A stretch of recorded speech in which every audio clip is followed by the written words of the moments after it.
কেউ তো পরিচার মধ্যে আঘাত লেগেছে, রাউ রাউ করে আগুন জ্বলতেছে, পরে বসে থাকতে পারে না, যেভাবে হোক আন্দোলন করতেছে, হুঙ্কার দিচ্ছেন, প্রতিশোধের আগুন রাউ রাউ করে জ্বলতেছে। সুবহানাল্লাহ। ইমান পরীক্ষা হচ্ছে। এজন্য কোন ব্যানারে কারা কে বা কারা এই জন্য প্রতিবাদ চালাচ্ছে সেটা দেখার বিষয় নয়। আমি দেখব কারা যারাই আন্দোলন করতেছে রাস্তায় এসে তাদের সাথে আমরা আন্দোলন করবো, প্রতিবাদ জানাবো ইনশাআল্লাহ। আমার ভাইরা, ইমানের দাবি কিয়ামতের দিন রাসূলের সুপারিশ ছাড়া জান্নাতে কি যাওয়া যাবে? জান্নাতে যাওয়া যাবে না। যেই রাসূলের সুপারিশ ছাড়া জান্নাতে যেতে পারবো না, সেই নবী আমার সামনে গালি খায়, কটূক্তি করা হয়, ব্যঙ্গচিত্র করা হয়, আমি কিছু বলবো না। কিয়ামতের দিন আমি রাসূলের সামনে কিভাবে দাঁড়াবো এই কথা বলার জন্য হে রাসূল আমার জন্য সুপারিশ করেন, এমন কোন মুখ থাকবে সেই দিন না। এজন্য ভাইরা, যার সাথে যাকে মহব্বত করা ইমানের দাবি, এটা আমার ইমান, এটা আমার দ্বীন। এজন্য তাকে মহব্বত করতে হবে, আর মহব্বতের বহির প্রকাশ করাতে হবে, ঠিক কিনা? এজন্য প্রথম কাজ হলো যে রাসূলের উপর রাসূল সাল্লাল্লাহু আলাইহি সাল্লাম আমাদের জন্য যা এনেছেন, মা আতাকুমুর রাসূলু ফাখুযুহু ওয়া মা নাহাকুম আনহু ফান্তাহু। রাসূল, আল্লাহ তাআলা বলেন, রাসূল তোমাদের জন্য যা এনেছেন তা গ্রহণ করো, যা নিষেধ করেছেন তা বর্জন করো। এটাই হলো রাসূলের আসল মহব্বত, ঠিক কিনা বলেন? মান আহাব্বা সুন্নতি ফাকাদ আহাব্বানি ওয়া মান আহাব্বানি কানা মাইয়া ফিল জান্নাহ। আল্লাহ নবী বলেন, যে আমাকে ভালোবাসলো, যে আমার সুন্নতকে ভালোবাসলো, সে আমাকে ভালোবাসলো। আর যে আমাকে ভালোবাসলো, সে আমার সাথে জান্নাতের মধ্যে বসবাস করবে। বলেন সুবহানাল্লাহ। রাসূলের ভালোবাসা অর্থ কি? চিল্লাচিল্লি করা বা বাড়িতে বলে কি বলেন? বিশ্বনবীর আকর্ষণ চেষ্টা করত।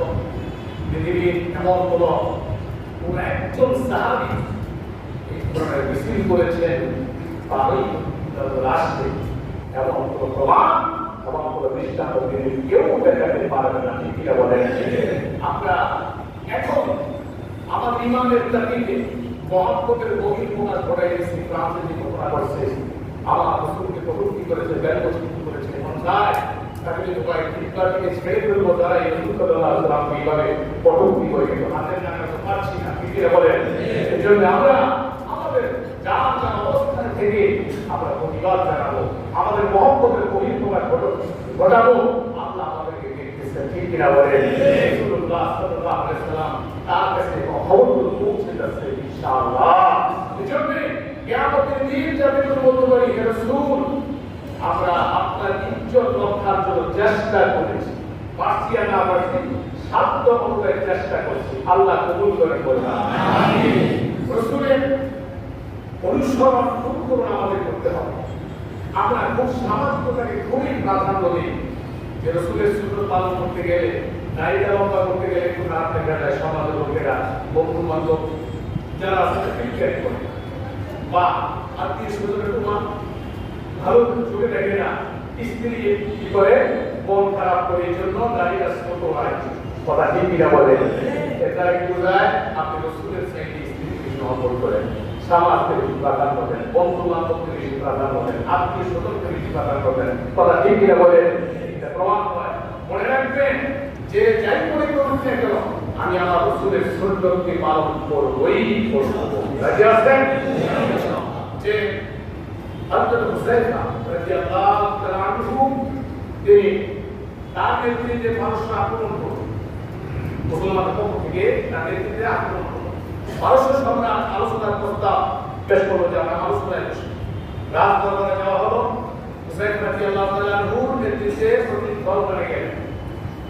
বাদশাহ পক্ষ থেকে খাবারের আয়োজন করা হলো, দস্তরখানে সবাই খাবার খেতে বসলেন। খাবার খেতে গিয়ে হযরত হুযায়ফা রাদিয়াল্লাহু তাআলা আনহু হাত থেকে লোকমাতে খাবার কাটতে পড়ে গেল, দস্তরখানে পড়ে। সাথে সাথে মনে পড়লো রাসূল সাল্লাল্লাহু আলাইহি ওয়াসাল্লামের মোবারক সুন্নতের কথা। যে রাসূল সাল্লাল্লাহু আলাইহি ওয়াসাল্লাম বলেছেন তোমার খাবার সময় যদি খাবার পড়ে যায় প্লেট থেকে তাহলে খাবারটা কি খাবে, যেহেতু এটা আল্লাহ প্রদত্ত করেছি। তোমরা তো জানো না কোন খাবারের মধ্যে বরকত আছে, এই জন্য খাবারটা খেয়ে দিবে। এটা রাসূলুল্লাহ এই সুন্নতটা পালন করার জন্য, অর্থাৎ খাবারটা ওঠানোর জন্য হাত বাড়ালেন সামনে, অমনি তার পাশ থেকে একজনে তার কনুই দিয়া কিন্তু আঘাত করে বলল, আপনি কি জানেন এটা পারস্য দরবার, সম্রাটের দরবার? আপনি জানেন না এখানে যদি যে কাজ করতেছেন এটা দেখলে বাদশা জানলে আপনাদের কোনো ওজন থাকবে না, আপনার ঘরে মর্যাদা থাকবে না, মূল্যায়ন হবে না। এই জন্য অন্তত আজকের জন্য সুন্দরটা ছেড়ে দেন। তিনি এই কথা শোনার পরে তিনি হৃদয়গ্রাহী কথা বলেছেন এবং বক্তব্য দিয়েছেন, সেই মুহূর্তে ইতিহাসের ভাবে আরো সন্ধান করে লেখা রয়েছে। তিনি বলেছেন, আর কিন্তু সুন্নাতে হাবিবি সাল্লাল্লাহু আলাইহি ওয়াসাল্লাম কি বলছো?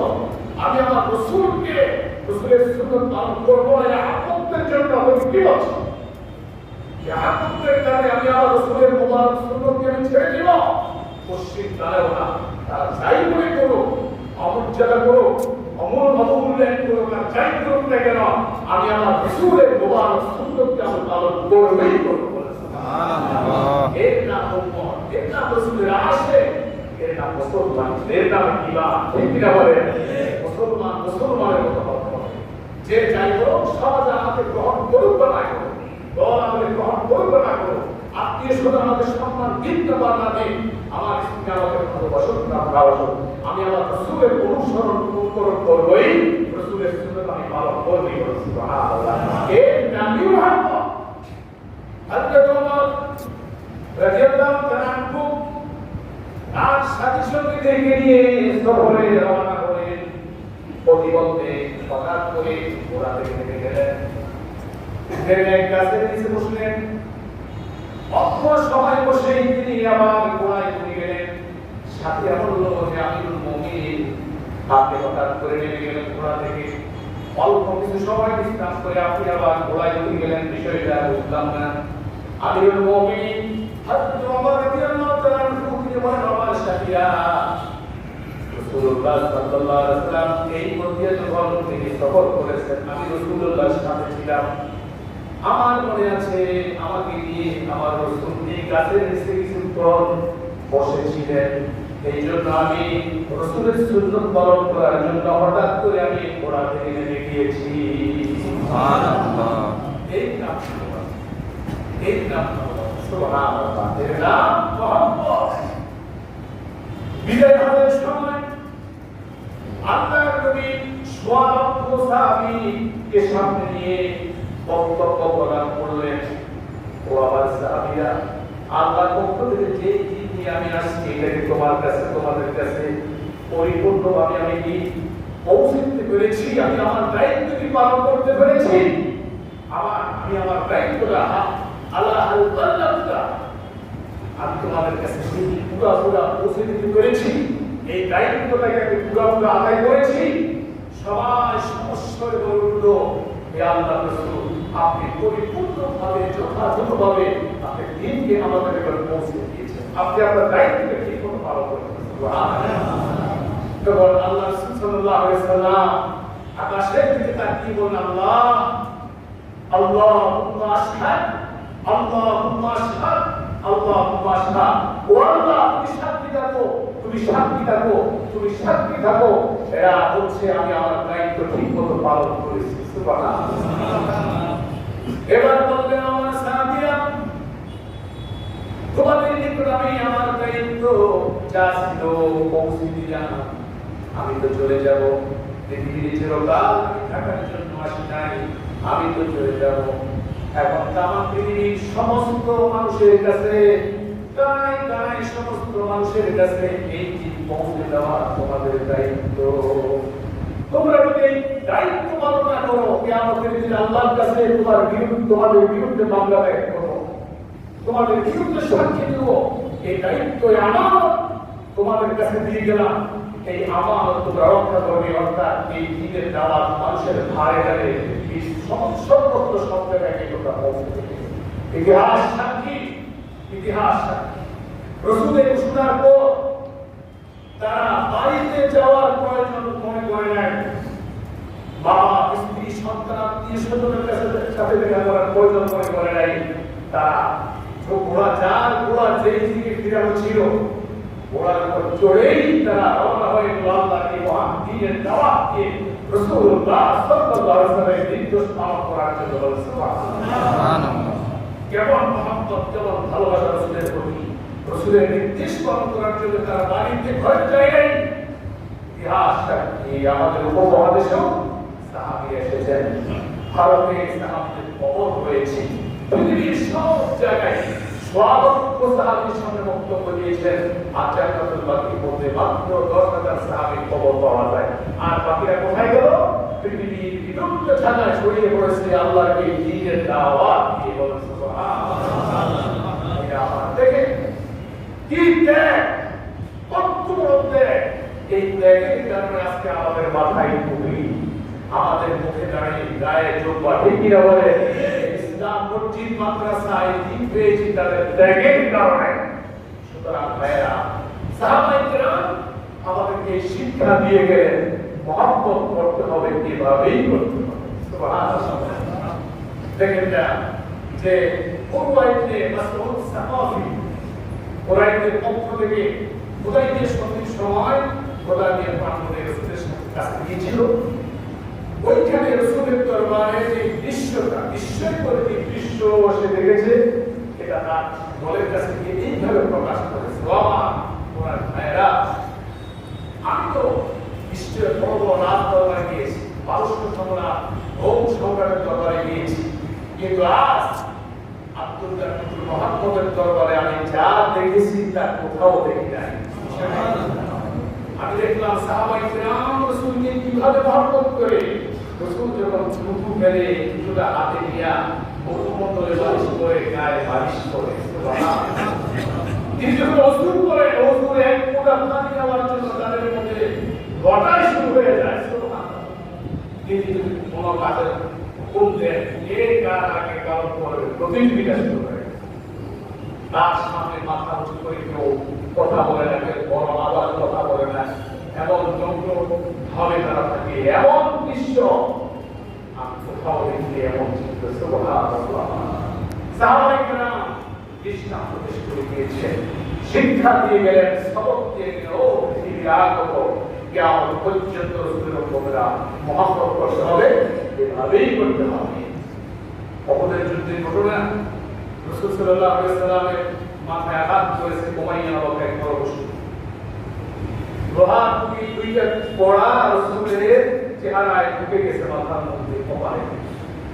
এই অবস্থা থেকে আবু বকর সিদ্দিক রাদিয়াল্লাহু তাআলা দৌড়ে আসলেন, টেনে বের করলেন। এমন সময় হযরত উবাইদা ইবনে জাররাহ কোথা থেকে দৌড়ে এসে বললেন, ভাই আবু বকর, তোমাকে আল্লাহর কসম দিয়ে বলি, এই খেদমতটা আমাকে করার জন্য দাও, আমি সৌভাগ্য অর্জন করব।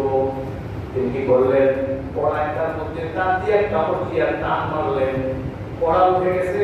সাথে সাথে ওই সাহাবীর একটা দাঁতও ভেঙে গেল, কোনো গুরুত্ব করলেন না। আবার একটা পড়ার মধ্যে কাপড় দিলেন, সবটুকুই টান দিলেন, সাথে সাথে পড়া উঠে গেছে, দাঁতও একটা ভেঙে গেছে।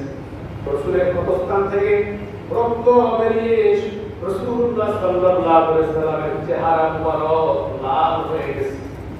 রাসূল বললেন, যখন রাসূল সাল্লাল্লাহু আলাইহি ওয়াসাল্লাম এই মুখের মধ্যে হাত দিলেন, হাত বুলালেন, রাসূলুল্লাহর হাত দুহাত রক্তে রঞ্জিত হয়ে গেছে। রাসূল আফসোস করে বললেন, আফসোস করে বললেন, ও জাতি, তোমরা আমার চেহারাকে রং দিয়ে লাল করে ফেলেছ, তোমাদের ভাগ্য কিভাবে পরিবর্তন হবে বলো? ভাইরা আমার, মালিক বিন সিনান পথ থেকে এসে রাসূলুল্লাহ সাল্লাল্লাহু আলাইহি ওয়াসাল্লামের চেহারায় যে রক্ত বইছিল তা জিহ্বা দিয়ে ছেঁকে খেয়ে ফেলেছে। বলেন সুবহানাল্লাহ। আল্লাহ রাসূল অবস্থা থেকে বললেন, না তামাসসাকান নার, ও মালিক বিন সিনান, আল্লাহ জাহান্নাম এখন তোমাকে স্পর্শ করবে না। ভাইরা আমার, কল্পনায় সত্য কথা। ইবলিস গুজব ছড়িয়ে দিল আল্লাহর নবীর ইন্তেকাল করেছেন, শহীদ হয়ে গেছেন। এই খবরটা যখন মদিনার চতুর্দিকে ছড়িয়ে গেল, যারা সাহাবী পুরুষরা কাঁদতেছে, নবী না থাকলে আমাদের কি লাভ হবে বেঁচে থেকে। মহিলারা কাঁদতেছে, পাগলের মতো হয়ে গেছে। একজন মহিলা হালকা করে কাঁদছিল। একজন মহিলা দৌড় দিল, উহুদের ময়দানের দিকে। আমার রাসূলের কি অবস্থা, যেই ঘটনা শুনতেছি, যেই কথা শুনতেছি, আসলে সত্যি কিনা দৌড় মারল। দৌড়তে দৌড়তে কিছু দূর দিয়ে একটা লোকের সাথে দেখা, ভাই আমার রাসূলের খবর কি? আর রাসূলের খবর দিয়ে কি করবা? তোমার বাবা তো শহীদ হয়ে গেছে। ওই মহিলা বলল, কে শহীদ হয়েছে আমি শুনতে চাই না, আগে বলো আমার রাসূলের খবর কি। সুবহানাল্লাহ। রাসূলের খবর বলতে গেলে করতে লাগলো, দৌড়াতে লাগলো। কিছুদিন যাওয়ার পরে আরেক ব্যক্তির সঙ্গে দেখা। ও মহিলার দিকে চেলাম নাই, তোমার ভাই শহীদ হয়ে গেছে। কে শহীদ হয়েছে আমি শুনতে চাই না, আমি জানতে চাই আমার রাসূল কেমন আছে। মহিলা দৌড়াতে লাগলো। কিছুদিন যাওয়ার পরে আরেক ব্যক্তির সঙ্গে দেখা। ও ভাই আমার রাসূলের খবর কি? তা তো জানি না, তবে তোমার স্বামী শহীদ হয়ে গেছে। কে শহীদ হয়েছে আমি জানতে চাই না, আমি আমার রাসূলের খবর জানতে চাই। আবার দৌড়াতে লাগলেন। কিছুদূর যাওয়ার পর আর ব্যক্তির সঙ্গে দেখা। কি ভাই আমার রাসূলের খবর কি? রাসূলের খবর জানি না, তবে তোমার ছেলে শহীদ হয়ে গেছে। কে শহীদ হয়েছে আমি জানতে চাই না, আমি জানতে চাই আমার রাসূল কেমন আছে। মহিলা কাঁদতে কাঁদতে চলে গেল উহুদের ময়দানে। উহুদের ময়দানে গিয়ে আমার রাসূল কই কথা বলে চিৎকার দিয়া ওরা চিৎকার দিচ্ছে। একজন দেখি বলল, রাসূল ওই মাঠের ওই কোণায় আছে, তুমি সেখানে যাও।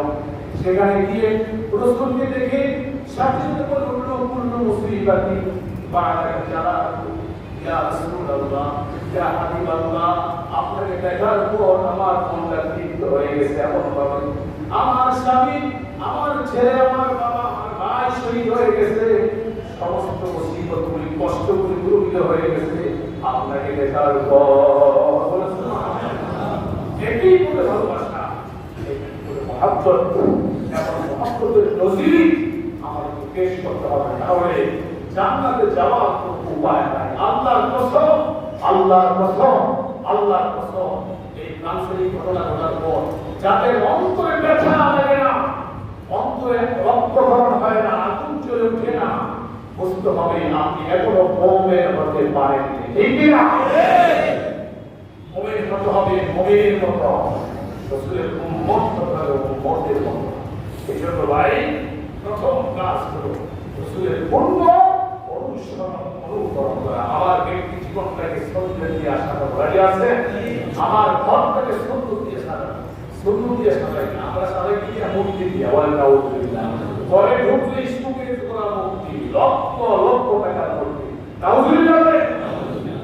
যদি রাসূল দিকে আপনি রাসূলের আশা করতে চান, রাসূলকে মহব্বত করতে চান, তাহলে এই মূর্তি আজকেই সরাতে হবে। ঠিক কিনা বলে?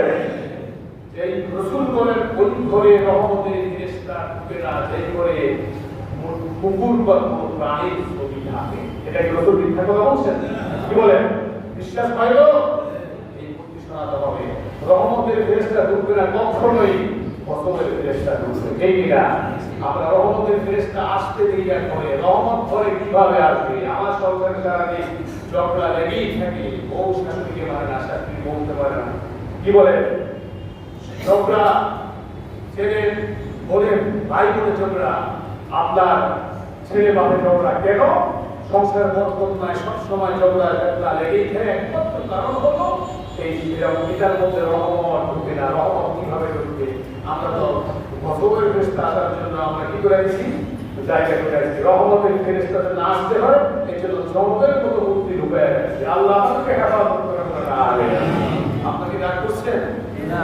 কেউ আমার কথা, সকলেই আমার আপন, এই কথা সবাই আমার মুসলিম, সবাই আমার, সবাইকে অন্তর দেওয়া মহব্বত কইরা কথাগুলা বলি। যদি আল্লাহ আসতে মানেন তাহলে আপনারাই ভাগ্যবান। আমরা তো বেশি গেলাম, আমরা আমাদের কথা বলে দায়িত্ব আমরা আদায় করলাম, আমরা বেশি গেলাম। বাকি আপনাদের কাজ, আপনারা যদি মানেন আপনার জীবন সুন্দর হবে, না মানলে আপনার জবাব আপনি দিবেন। যেহেতু আমার খবরে আমি যাবো, আপনার কবরে আপনি যাবেন। যদি আপনি এইভাবে রাসূলের আদর্শে আদর্শবান হতে পারেন, আল্লাহর হুকুম রাসূলের তরিকা অনুযায়ী পালন করতে চান, তাহলে দুনিয়া আমার পায়ের নিচে এসে যাবে। বলেন না সুবহানাল্লাহ। হযরত আব্দুল্লাহ ইবনে আব্বাস রাদিয়াল্লাহু তাআলা আনহু হজ রওনা হলেন। পথেই দেখলেন কিছু লোক পাহাড়ের পাদদেশে দাঁড়িয়ে আছে। জিজ্ঞেস করলেন, ভাই তোমরা এখানে দাঁড়িয়ে আছো কেন? আমরা হযরত ছিলাম, সামনে একটা বাঘ দাঁড়িয়ে আছে, বাঘের পরে সামনে অগ্রসর হতে পারছি না, তো তাই এই কথা বলে তোমরা দাঁড়াও, আমি যাচ্ছি। আব্দুল্লাহ ইবনে আব্বাস বাঘের কাছে গিয়ে বললো, এইভাবে কান করে বললো, এক হাতে কান ধরার বললো, আইয়ুহাল আসাদু নাহনু আসহাবু রাসূলিল্লাহ সাল্লাল্লাহু আলাইহি ওয়াসাল্লাম। ও বাঘ, তুমি কি আমাদেরকে চিনো? আমরা আল্লাহর নবীর সাহাবী, আমরা আল্লাহর নবীর পরিচয় টুকরা সাহাবী। আমরা আল্লাহর পর দাওয়াতের জন্য যাচ্ছি, ডিস্টার্ব করবি না। কান ধরলেন, আর বলে তোমরা পারো। তোরা পার হয়ে গেল, বাঘে একটা বিতর্ক নজর ওই দিকে তাকায়ও না, মাথা নিচু করে দাঁড়িয়ে আছে। সুবহানাল্লাহ। চিন্তা করছেন যে রাসূলের সত্যিকার প্রেমিক হয়, দুনিয়ার মাখলুকটা গোলাপ হয়ে যায়। সুবহানাল্লাহ, সুবহানাল্লাহ। উকবা ইবনে নাফি রাদিয়াল্লাহু তাআলা আনহুর নেতৃত্বে যখন আফ্রিকায় গেল দিনের দাওয়াত দিয়ে, এই কালেমার দাওয়াত দিয়ে, আফ্রিকার লোকেরা তাদেরকে আফ্রিকার ভয়ঙ্কর জঙ্গলে থাকতে দিল। তাদের উদ্দেশ্য হলো এদেরকে জঙ্গলে থাকতে দিল, জঙ্গলে হিংস্র প্রাণী এদেরকে খেয়ে ফসল করে দিল। এরা ছিলেন না মুসলমান গায়ে হয়, মুসলমান লোহার। সুবহানাল্লাহ। এটা চালানো যায় না, ছিলানো যায় না, হজম করা যায় না। সুবহানাল্লাহ। আবার ভাইরা, হযরত উকবা ইবনে নাফি একটা পুকুরের মঞ্চ তৈরি করলেন এই জঙ্গলের ভিতরে, আফ্রিকার জঙ্গলের ভিতরে। আর মঞ্চ তৈরি করার পরে তরবারি হাতে নিয়ে এই মঞ্চে দাঁড়িয়ে এই জঙ্গলের প্রাণীদেরকে উদ্দেশ্য করে বক্তব্য দিলেন। আইয়াতুল আসাদু নাহনু আসহাবু রাসূলিল্লাহ সাল্লাল্লাহু আলাইহি ওয়াসাল্লাম ফারহাদু ইন্না নাসিলুনা ফামান ওয়াজাদনাহু বা'দা ফাতালনাহু। ও জঙ্গলের মুসলমানেরা, আজ সিংহ সাপ দিচ্ছে দাঁড়ায় আছো, আমরা আল্লাহ রাসূলের সাহাবী, খবরদার বেয়াদবি করবি না।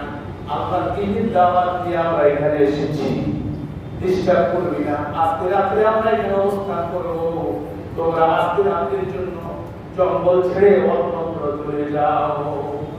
এরা কি আফ্রিকার লোকেরা বলে, এরা কি বলে? জঙ্গলের প্রাণীরা যদি মানুষের কথা শুনে এ পাগলরা কি বলে? কিন্তু দেখা গেল এই ঘোষণার কিছুক্ষণ পর বাঘের কাতারে বাঘ, সিংহের কাতারে সিংহ, সাপের কাতারে সাপ, যার যার আমরা বাচ্চা নিয়ে সবাই এই জঙ্গল ছেড়ে অন্যত্র চলে গেল। এই হলো মুসলমানদের ইতিহাস। এরাও মানুষ, আমরাও মানুষ। ঠিক কিনা বলেন? ব্যবধান কি? এরা ঠিকই বড় মুসলমান, আমরা বেজাইয়া মুসলমান। আমাদের মধ্যে মুনাফিক বেশি। ঠিক কিনা বলেন? এই মুনাফিক আচরণ থেকে আমাদের ফিরে আসতে হবে, খাঁটি মুমিন হতে হবে। আর খাঁটি মুমিন হতে হলে রাসূলকে অন্তরে মহব্বত করতে হবে এবং মহব্বতের বহিঃপ্রকাশ ঘটাতে হবে। বহিঃপ্রকাশটা মানে কি? রাসূল সাল্লাল্লাহু আলাইহি ওয়াসাল্লাম যা বলেছেন তা আমাদের পালন করতে হবে, যা বলেছেন তা আমাদেরকে পালন করতে হবে, যা নিষেধ করেছেন তা বর্জন করতে হবে। মা আতাকুমুর রাসূল ফাখুযুহু ওয়া মা নাহাকুম আনহু ফান্তাহু। রাসূল তোমাদের জন্য যা এনেছেন তা গ্রহণ করো, যা নিষেধ করেছেন তা বর্জন করো। আল্লাহ তাআলা আমাদের সকলকে আমল করার তৌফিক দিন, রাসূলের মহব্বত পরিপূর্ণভাবে করার তৌফিক দিন। সকল আমিন। নামাজের পরে মনোনিবেশ হবে, আর একটু মিছিল হবে, আপনারা অংশগ্রহণ করবেন। আল্লাহ তাআলা সকলকে তৌফিক দিন। সকল আমিন। আর এই ইল্লাল্লাহ, কারণ জুমায় রাসূলের রহমত সম্পর্কে আলোচনা হবে ইনশাআল্লাহ।